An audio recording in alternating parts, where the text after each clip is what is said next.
Good morning, everyone, and welcome to Calvary's Fall Parish meeting. Today we are going to reflect on Calvary's ministry in the midst of a global pandemic, dream a bit about 2021, and celebrate those who have faithfully served Calvary in many different ways. We will end by singing a beloved hymn we have only sung twice since March, so stick around. I would like to invite Colin Larimore, our seminarian, to lead us in a prayer for our parish. Almighty and ever-living God, ruler of all things in heaven and earth, hear our prayers for this parish family. Strengthen the faithful, arouse the careless, and restore the penitent. Grant us all things necessary for our common life, and bring us all to be of one heart and mind within your holy church, through Jesus Christ our Lord. Amen. Welcome to Calvary, Colin. We are so looking forward to sharing ministry with you over the coming years. Let's reflect on this most unusual year together. At our annual meeting back in January, I announced 2020 to be a year of vision. Just 3 months later, our traction team, the vestry, and I all decided to hold off on that important work.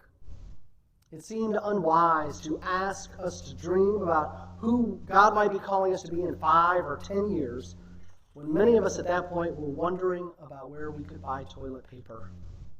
What a year. This was also going to be a year of adding staff. I'm happy to report we have added Astrid Caruso-Lynch to our team as communications manager, and she brings energy, creativity, and organization as she tells our story. You'll hear a bit from her later on. We have paused our search for a permanent music director and youth minister until we are able to gather and sing together in person. This year so far has offered plenty of opportunities for ministry and adaptation. Sunday, March 8th, was the last time we gathered for worship in this sanctuary. Since then, we have shifted to online worship using Zoom, YouTube, and Facebook. We organized all of you into neighborhood groups so you could receive contact and care on a very regular basis. We launched morning prayer on weekdays, and a special community of people has formed as they pray together every day. The vestry called everyone in the parish just to check in. We moved from a 2-page, nearly all-text PDF e-news to constant contact, which allows us to use graphics and measure the effectiveness of our communication. Many of you have also embraced online giving through Tithely on our website.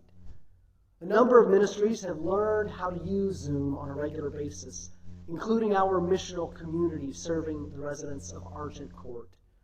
Our choir and the Holy Warblers have learned how to record music while physically separated. What a miracle, to say the least.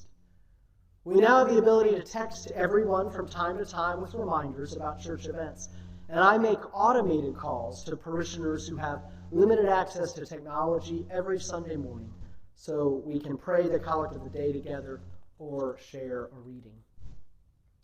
Just this month, we are launching our lay pastoral assistance team, a group of trained parishioners who can make phone calls and will be able to make outside in-person visits to those in need soon. This step also recognizes that one of the things Calvary needs as we continue to grow is to broaden the number of people involved in pastoral care ministry. Otherwise, a church relying solely on their priests for pastoral care tends to be capped at around 150 to maybe 170 people on Sundays. If you're interested in being connected with a lay pastoral assistant for conversation and prayer, just call, email, or text me, and we will get you connected. The most important part of my ministry this year has been to make sure we are as safe as possible, and that Calvary does its best not to be a place where this dangerous virus can spread. Since March, we have had only 3 parishioners who tested positive, but because of our safety measures, there has been no community spread. I'm grateful to our regathering task force who worked diligently to prepare our safety plan to present to Bishop Ryan and the diocese. That plan has made it possible for us to move to in-person small group outside communion services on Sundays and outlines a clear path on how to move forward based on the number of new cases, hospitalizations, and the infection rate in our area.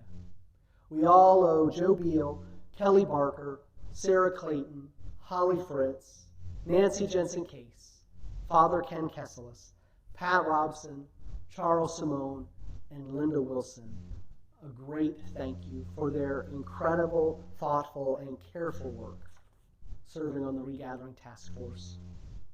I'd now like to introduce Sarah Clayton, our senior warden and a member of the traction team, to discuss that group's progress this year.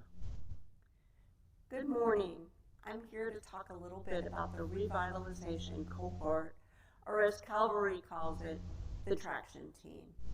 This was a pilot program that the diocese brought to Calvary way back in the beginning of the year. The committee consists of Father Matt, Linda Seal, Dina Thomas, and myself. There was supposedly a lot of training involved in this, but due obviously to the pandemic, that hasn't exactly happened.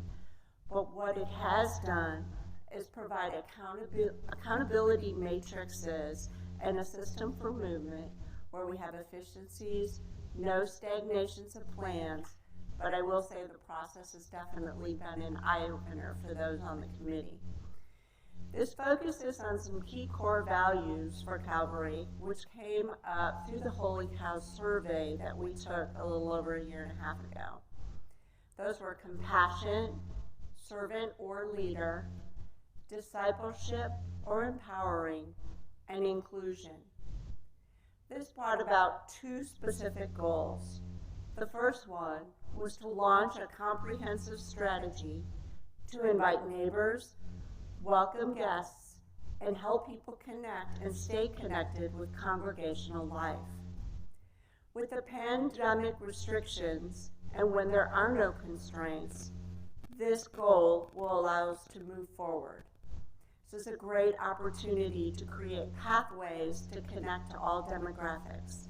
This would be families with children, empty nesters, you name it.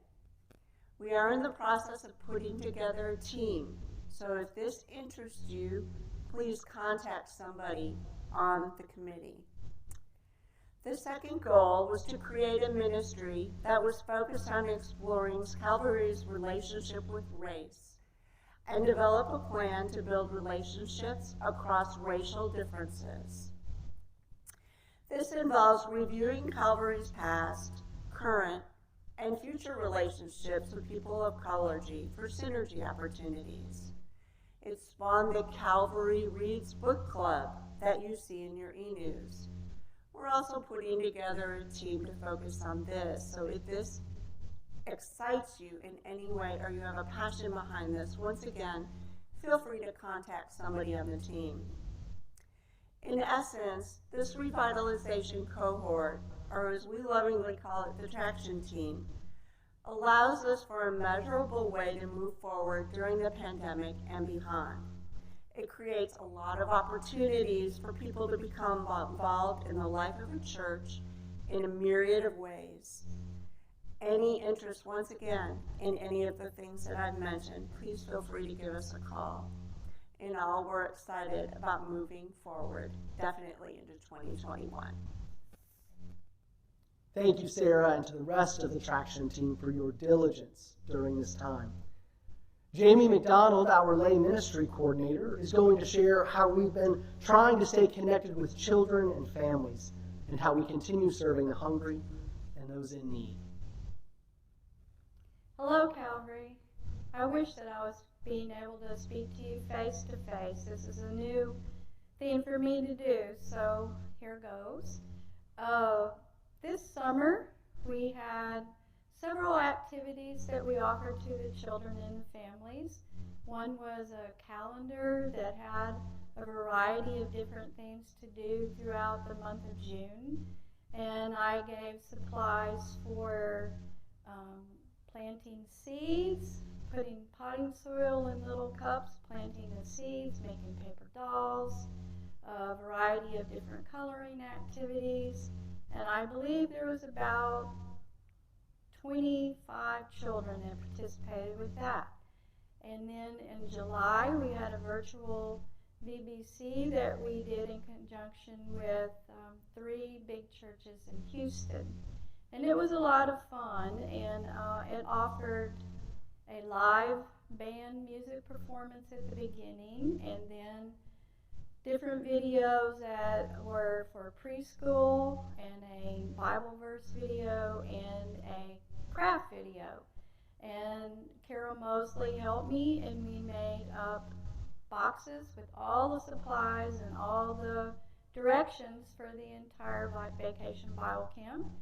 And 10 families participated in that, and everyone sent me pictures of how much their children loved it.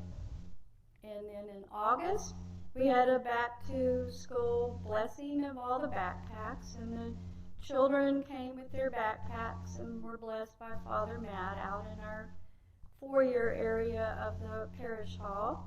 And we made backpack tags, and they were really pretty, and all the children received those.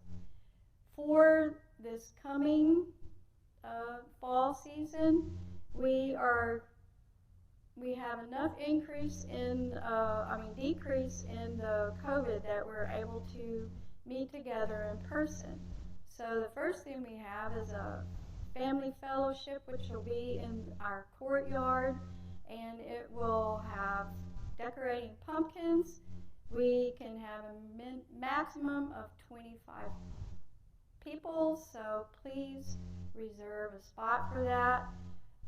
We supply the pumpkins. Please bring your own food for the event. It will be from 5:30 till 7 on October 1st.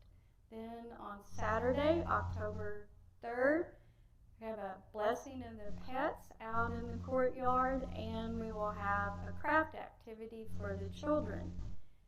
We also, with the traction team, have decided that we should mail out some information about things happening and activities for the children. So in October, we're going to mail a packet to all the children about St. Francis. In November, we're going to mail out things about being thankful and grateful.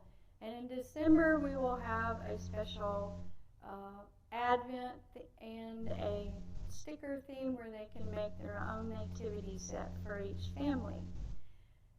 It's been an unusual last 6 months, and so I'm glad we're able to get back together again. And then for our outreach that Calvary does, our main outreach is with the Open Door Soup Kitchen. And we're starting into our 8th year now, where we provide the food on Mondays. And during the beginning of COVID, it was lunch only, and we provided food for 100 people. And there's a group of us, and we donate the food and make the food and then take it to the soup kitchen. And then there are others of us that would plate the food in the to-go boxes, and then people would drive by and be able to ask for how many they wanted, and those boxes would get carried out by volunteers from the soup kitchen for that.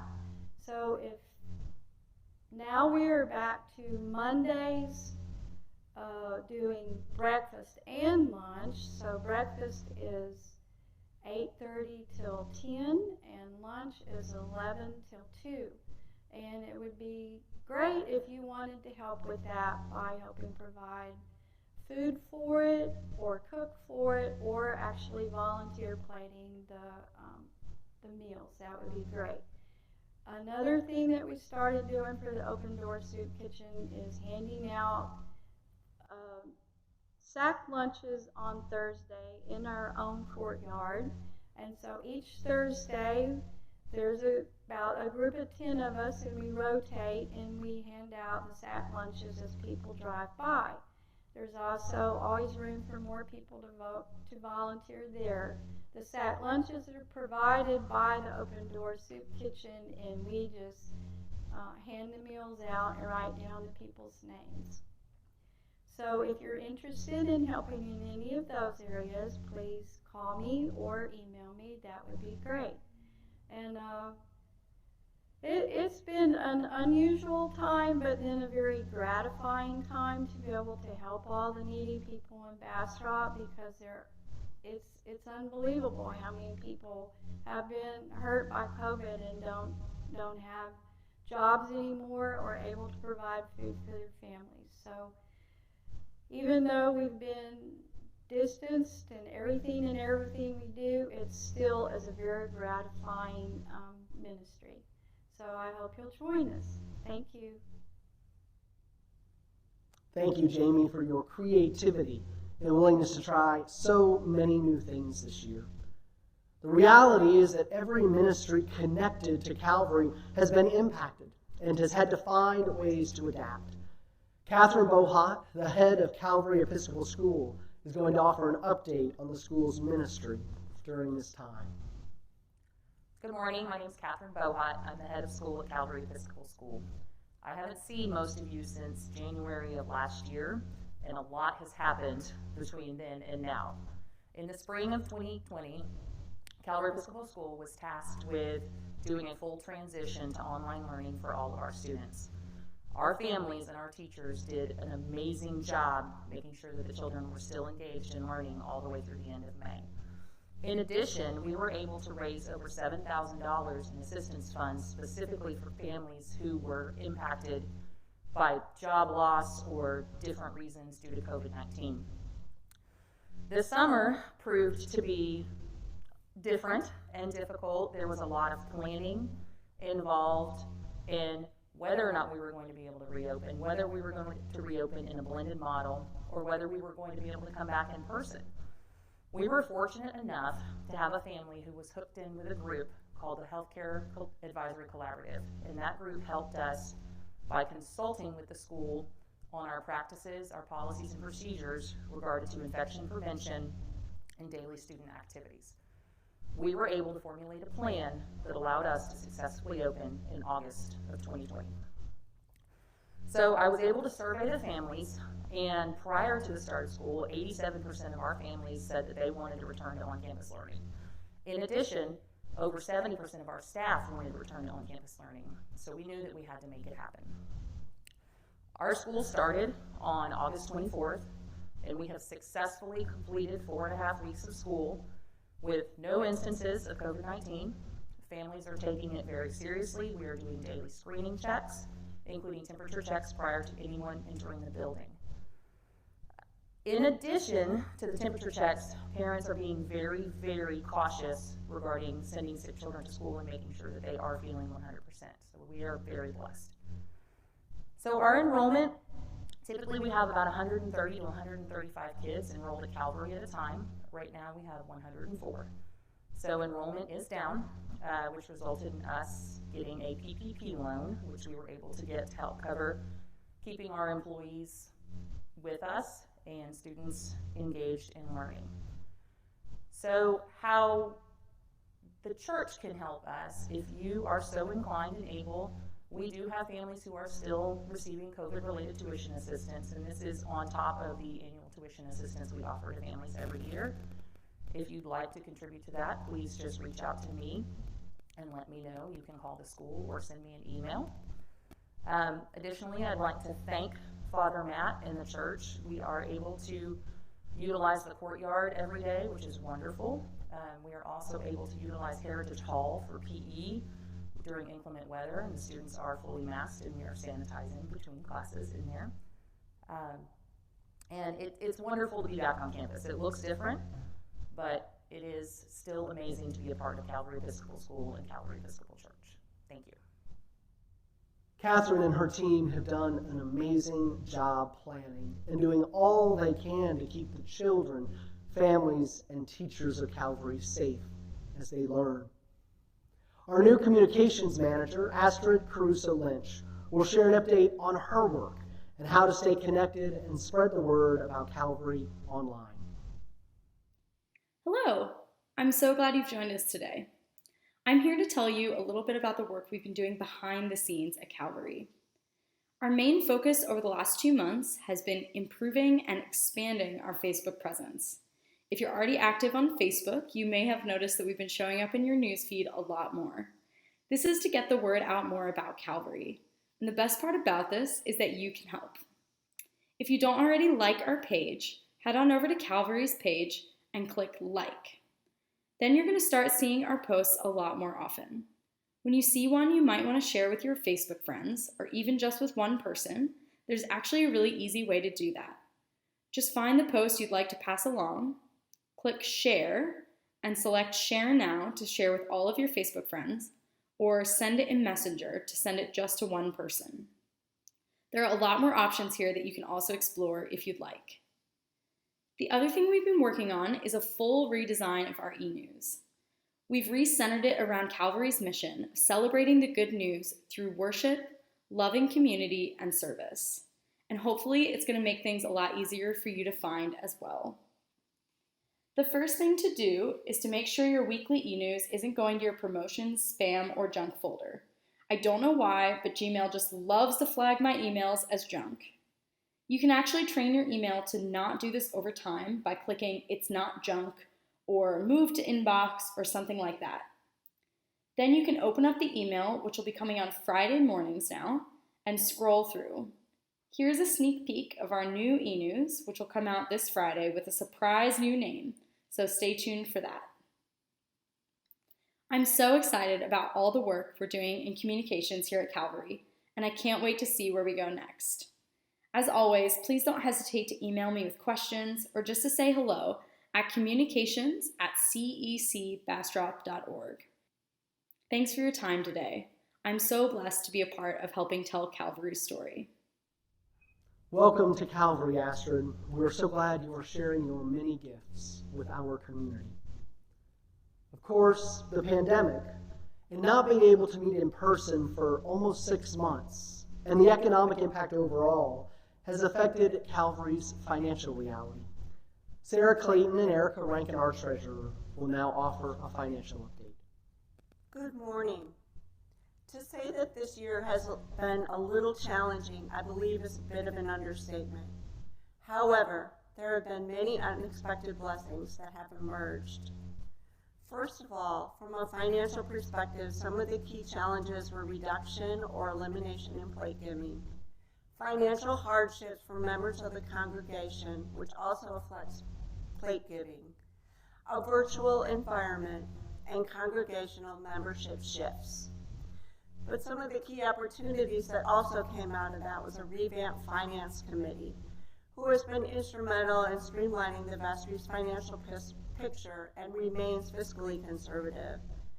New channels of giving that have been implemented, a PPP loan that has helped us through some difficult budgeting times, and an opportunity to review our current processes for efficiency, efficacy, and productiveness. We do have carryover that will help us to balance out the budget. But with that and more information, and for more details, I turn it over to Erica Rankin, our current treasurer. Thank you, Sarah. Overall, Calvary entered the pandemic on strong financial footing and remains in a secure position. We have sufficient cash available along with funds in reserve. However, contributions are down almost $30,000 compared to the same time period last year. The vestry has revised the budget to reflect the reduced income. This table shows the original budget passed in 2019 compared to the revised budget passed at the September vestry meeting. Though contributions have been down, we have been able to make up some of the lost income through a grant from the diocese and a PPP loan. The pandemic necessitated increases in some areas. Overall, the total budget expenses have been reduced. The pandemic necessitated increases in some areas, such as technology for online services and cleaning supplies for regathering. Expenses in other areas, like hospitality, were decreased. as shown in this table of the revised budget. If you have further questions, please contact the church office for more details. Thank you. Thank you, Erica. In conclusion, I want to thank Betty Dunkerley, who has led us to an amazing position of financial strength that we find ourselves as we entered the pandemic. I would also like to thank Erica Rankin, our current treasurer, who's done an amazing job filling some great shoes. I just want you to know that together we are stronger than the storm. Your generosity is inspiring. It allows us to continue the missional work, especially in times like these. And I want to thank you from the bottom of my heart. That we have been able to generously pay all of our musicians and nursery workers for the last 6 months as if we were meeting and worshiping in person. The Vestry and Finance Committee, in light of some of what you just heard, recently decided we needed to take a break from that. So our musicians and nursery workers, unfortunately, are furloughed for the rest of this year. Though we will be able to bring in some of the musicians for special services. Since we have recorded music and the choir is mostly volunteer, you won't notice a difference in any of our worship services. In addition to pledging as part of our Stronger Than the Storm campaign for 2021, Roy Mast is leading what can only be described as a delicious event that will allow you to financially support Calvary. Hi, I'm Roy Mast, a member of the Brotherhood of St. Andrew at Calvary. I have a wonderful lunch invitation for you. Calvary's men's group, the Brotherhood of St. Andrew, is hosting a barbecue plate lunch on Sunday, October the 18th. All orders are $15 per plate and are being taken online only by browsing to the church website, cecbastrop.org. Look for the menu drop-down at the top left side of your screen. Then find the barbecue plate orders link. There's also a direct link in the weekly church e-news. All orders will be by drive-by pickup at the Bastrop Public Library parking lot between 11 a.m. and 3:30 p.m. on Sunday, October the 18th. Plates include any combination of your choice of smoked brisket, sausage or pulled pork, your choice of homemade sides, bread, utensils, bottled water, and a homemade cookie, all delivered right to your car. All of us who are preparing or handling your food will be Texas Food Handler Safety Certified and follow COVID-19 best practices of the CDC to assure you are your best health and safety. We'll even throw in a free prayer for you to share with us. Register now by linking to the BBQ plates order on the church website. Thank you very much. Thank you, Roy, for suggesting this and offering to lead the effort. You are not going to want to miss this out on this barbecue. I can promise you that. As I've been thinking and praying about 2021, it's become clear how hard it is to plan with much certainty when we are still in the midst of so much uncertainty. One of the things we should visit about are some of the very real pressures we face and some of our hopes for 2021. In terms of pressures, we are still living through a global pandemic, and no one is sure how much longer it will affect our daily lives. We are in one of the most politically polarized times since the Civil War, and our inability to gather together, come to the altar, and remember our core identity magnifies those differences.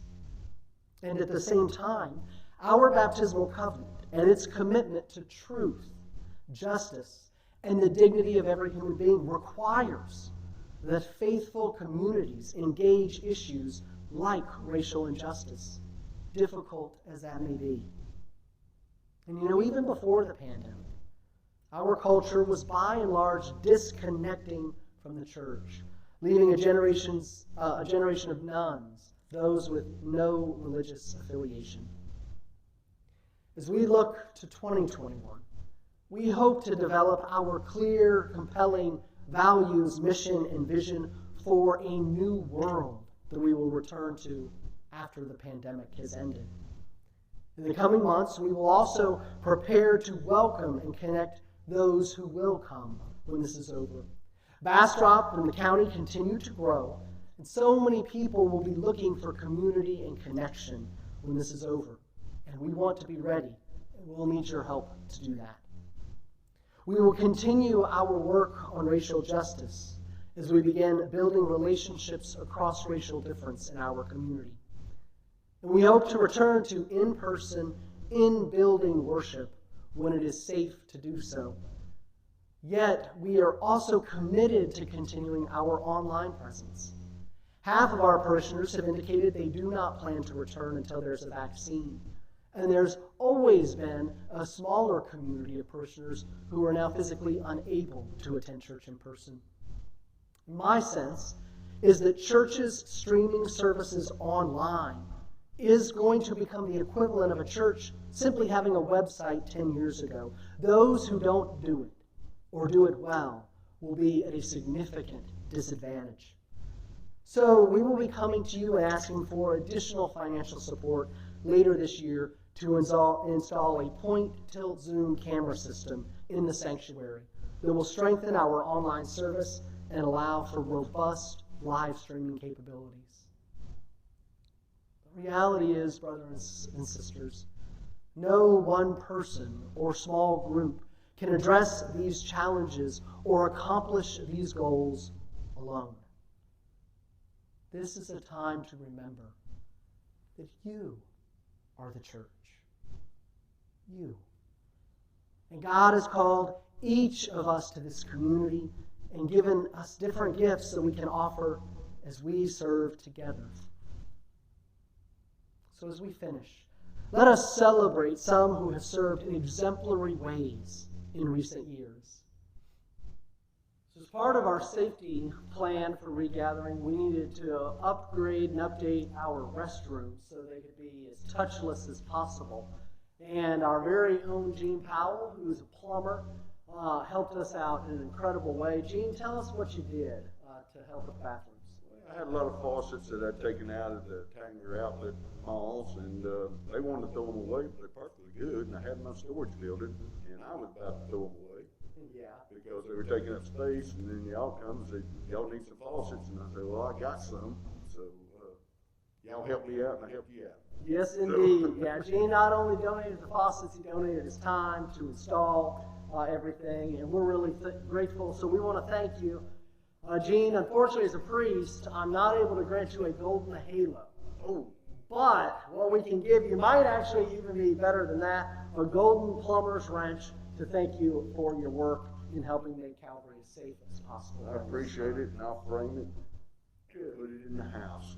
Wonderful. I'm not going to use it. I appreciate it. Well, thank you for sharing your gifts and talents with us. No problem. Y'all help me out.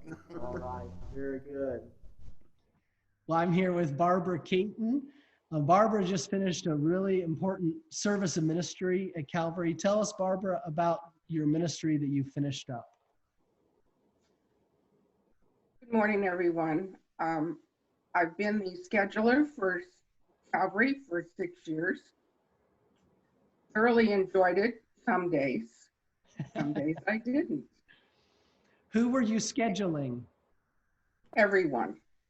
Everyone. So, like Entire, the workers and all the ministries wow. That are involved in the church service, in the normal church service.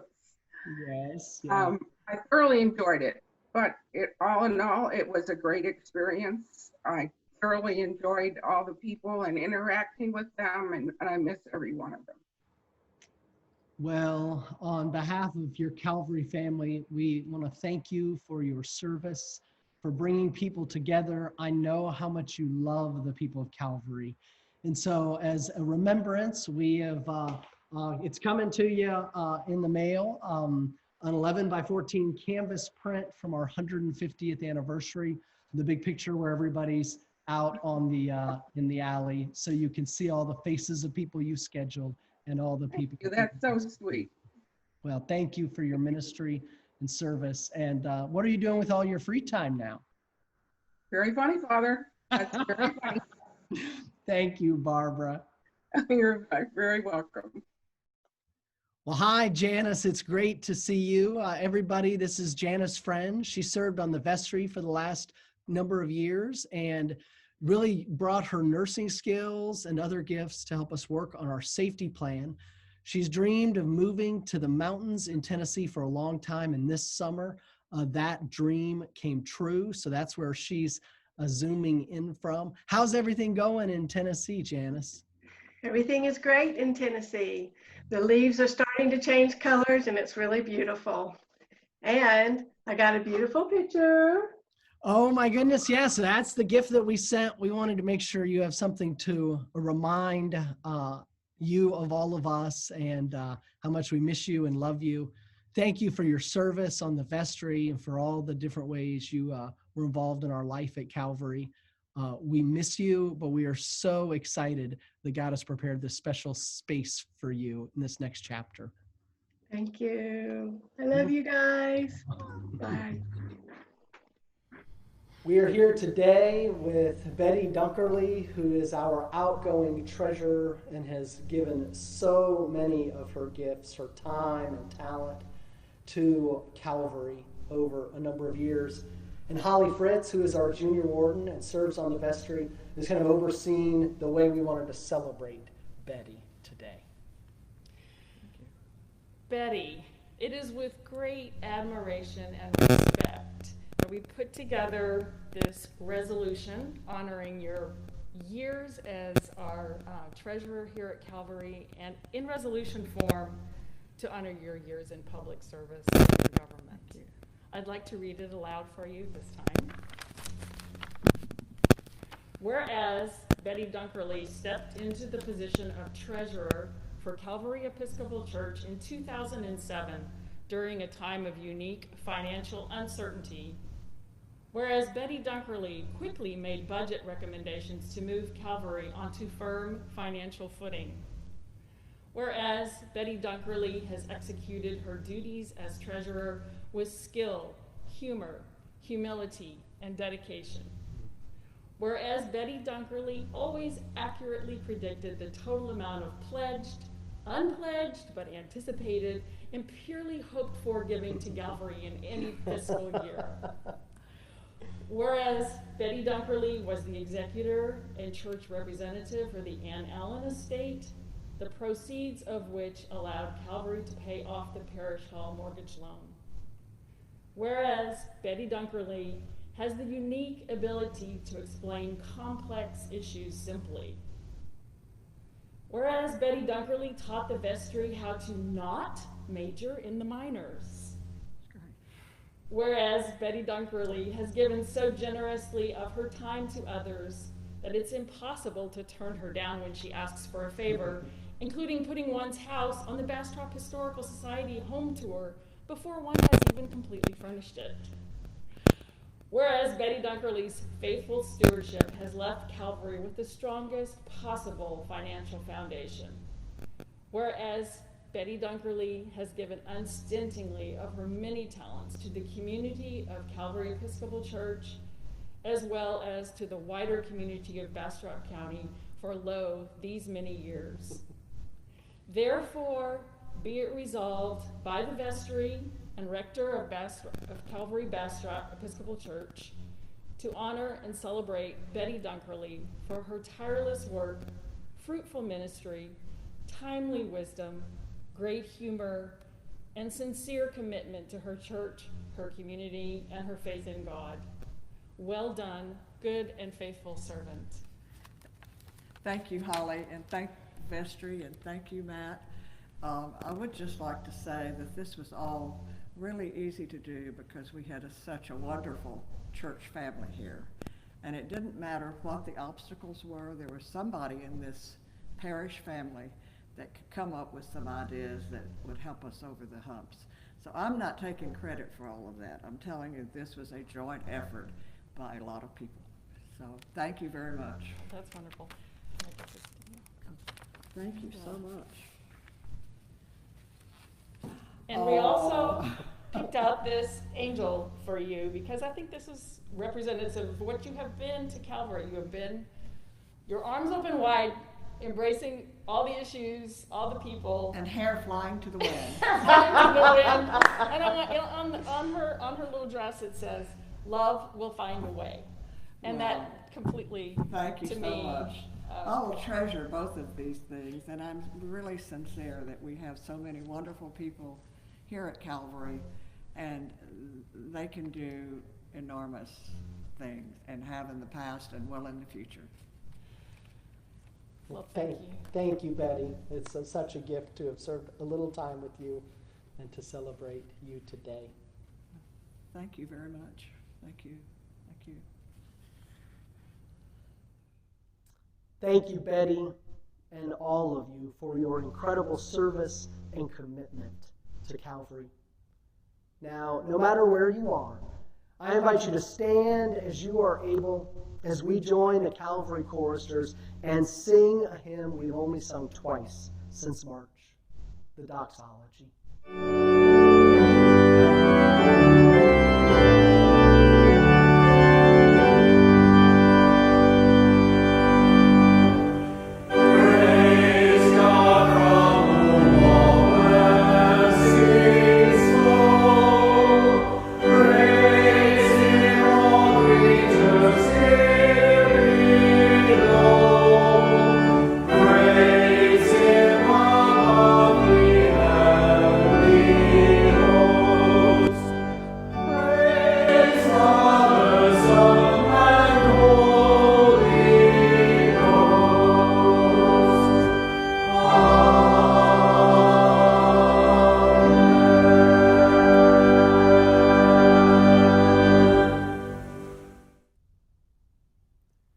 Go in peace to love and serve the Lord.